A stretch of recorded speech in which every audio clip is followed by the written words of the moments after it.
Ensayo sobre la ceguera, por José Saramago, parte 77.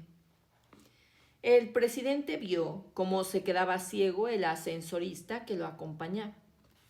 Él mismo perdió la vista una hora después, y como la energía no volvió y los casos de ceguera dentro del banco se multiplicaron aquel mismo día, lo más seguro es que estén los dos muertos. No es necesario decirlo, encerrados en una tumba de acero. Y por eso, afortunadamente, a salvo de perros devoradores. No habiendo testigos, y si los hubo, no consta que hayan sido llamados a estos autos para declarar lo que pasó. Es comprensible que alguien pregunte, ¿cómo se sabe que estas cosas ocurrieron así y no de otra manera? La respuesta es que todos los relatos son como los de la creación del universo. Nadie estaba allí, nadie asistió al evento, pero todos sabemos lo que ocurrió. La mujer del médico había preguntado, ¿qué habrá pasado con los bancos? No es que le importase mucho, aunque había confiado sus economías a uno de ellos. Hizo la pregunta por simple curiosidad. Solo porque se le pasó por la cabeza. Nada más. Ni esperaba que le respondiese, por ejemplo, en un principio, Dios creó los cielos y la tierra. La tierra era informe y estaba vacía. Las tinieblas cubrían el abismo y el Espíritu de Dios se movía sobre la superficie de las aguas. En vez de esto, lo que ocurrió fue que el viejo de la venda negra comentó mientras seguía por la avenida abajo, por lo que pude saber cuando aún tenía un ojo para ver. Al principio fue el caos. Las personas con miedo a quedarse ciegas y desprotegidas acudieron a los bancos para retirar su dinero. Creían que tenían que asegurar su futuro. Y eso hay que comprenderlo. Si alguien sabe que no va a poder trabajar más, el único remedio, duren lo que duren, es recurrir a los ahorros hechos en tiempo de prosperidad y de previsiones a largo plazo, suponiendo que la persona hubiera tenido la prudencia de ir acumulando ahorros grano a grano. El resultado de la fulminante carrera fue que quebraron en 24 horas.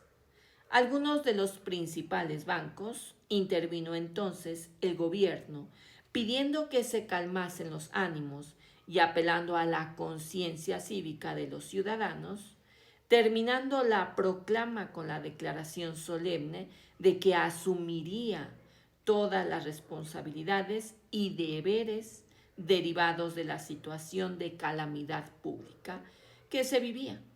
Pero el parche no consiguió aliviar la crisis, no solo porque la gente seguía quedándose ciega, sino también porque quien aún veía solo pensaba en salvar a sus cuartos. Al final era inevitable. Los bancos en quiebra o no cerraron las puertas y pidieron protección judicial. No les sirvió de nada. Entre la multitud que se juntaba gritando ante los bancos había también policías de paisano que reclamaban lo que tanto les había costado ganar. Algunos para poder manifestarse a gusto. Avisaron al mando diciendo que estaban ciegos y se dieron de baja. Y los otros, los que todavía estaban uniformados y en activo, con las armas apuntando a la multitud insatisfecha, de pronto dejaban de ver el punto de mira. Estos, si tenían dinero en el banco, perdían todas las esperanzas y encima eran acusados de haber pactado con el poder establecido. Pero lo peor vino luego, cuando los bancos fueron asaltados por hordas furiosas de ciegos y no ciegos, pero desesperados todos. Aquí no se trataba de presentar ya pacíficamente en la ventanilla un cheque y decirle a un empleado, quiero retirar mi saldo, sino de echar mano a lo que se podía, el dinero del día, lo que hubiera en los cajones, en alguna caja fuerte, descuidadamente abierta. En un saquete de cambio a la antigua, como los que usaban los tatarabuelos. No os podéis imaginar lo que fue aquello. Los grandes y suntuosos patios de operaciones de las sedes bancarias, las sucursales de barrio, asistieron a escenas realmente aterradoras. Y no hay que olvidar el detalle de las cajas automáticas. Saqueadas hasta el último billete en los monitores de algunas, enigmáticamente aparecieron unas palabras de gratitud por haber elegido este banco. Las máquinas son así de estúpidas. O quizás sería mejor decir que éstas traicionaban a sus señores. En fin, todo el sistema bancario se vino abajo en un soplo, como un castillo de naipes, sino porque la posesión de dinero hubiese dejado de ser apreciada.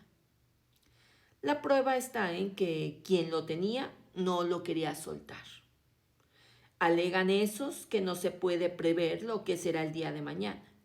Y también con esa idea estarán sin duda los ciegos que se instalaron en los sótanos de los bancos. ¿Dónde están las cajas fuertes? Esperando un milagro que les abra de par en par las pesadas puertas de acero, níquel, que los separan de la riqueza. Solo salen de allí para buscar comida y agua, o para satisfacer las otras necesidades del cuerpo y vuelven luego a su puesto. Usan consignas y señales de los dedos para que ningún extraño entre en su reducto. Claro que viven en la oscuridad más absoluta, pero es igual. Para esta ceguera todo es blanco. El viejo de la venda negra fue narrando todos estos tremendos acontecimientos de banca y finanzas mientras atravesaban con toda calma la ciudad, con algunas paradas para que el niño estrábico pudiera apaciguar los tumultos insufribles del intestino. Y pese al tono verídico que supo imprimir a la apasionante descripción, es lícito sospechar la existencia de ciertas exageraciones en su relato. La historia de los ciegos que viven en los sótanos de los bancos, por ejemplo. ¿Cómo la iba a saber él si no conoce la consigna ni el truco del pulgar? Pero en todo caso sirvió para hacerse una idea. Declinaba el día cuando por fin llegaron a la calle donde vive el médico y su mujer. No se distingue de las otras. Las inmundicias se amontonan por todas partes. Bandas de ciegos vagan a la deriva y por primera vez, aunque si no las encontraron antes, fue por simple casualidad. Enormes ratas, dos con las que no se atreven los gatos que por ahí andan, porque son casi del tamaño de ellos, y sin duda mucho más feroces. El perro de las lágrimas miró a unas y otros con la indiferencia de quien vive a otras en una esfera de emociones. Se diría esto si no fuera el perro, que sigue siendo, pero un animal de los humanos. A la vista de los sitios conocidos, la mujer del médico no hizo la melancólica reflexión de costumbre, que consiste en decir: hay que ver cómo pasa el tiempo. Hace nada éramos felices aquí. A ella lo que le sorprende es la decepción. Inconscientemente había creído que por ser la suya iba a encontrar la calle limpia, barrida, aseada, que sus vecinos estarían ciegos de los ojos, pero no del entendimiento. ¡Qué estupidez la mía!, dijo en voz alta.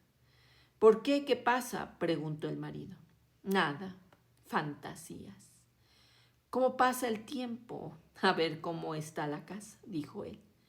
Ya falta poco para que lo sepamos. Las fuerzas eran escasas. Por eso subieron la escalera lentamente, parándose en cada rellano. Es en el quinto, había dicho la mujer del médico. Iban como podían, cada uno cuidando de su propia persona. El perro de las lágrimas a rato delante, a ratos detrás, como si hubiera nacido para guardar rebaños, con orden de evitar que se perdiera ninguna oveja. Había puertas abiertas,